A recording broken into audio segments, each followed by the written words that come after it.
नमस्कार, माझे नाव अनन्या पोटे आहे। मी इयत्ता 7वी शिकते। माझ्या शाळेचे नाव जिल्हा परिषद केंद्रीय प्राथमिक शाळा कन्या तलवाडा आहे। विकसित भारत बिल्डथॉन अंतर्गत प्लास्टिक कचऱ्याची समस्या आम्ही निवडली आहे।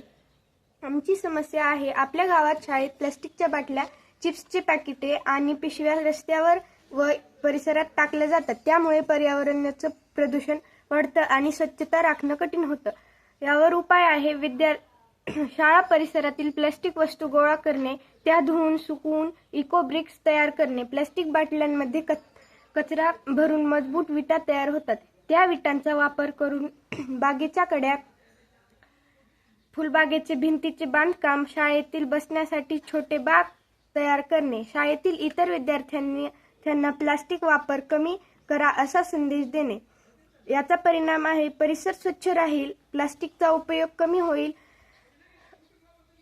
कचरा कमी होईल। विद्यार्थी स्वावलंबन, पर्यावरण जागरूकता आणि टीमवर्क शिकतील। मेक इन इंडिया व रिसायकल इंडिया या कल्पनांना चालना मिळेल। धन्यवाद।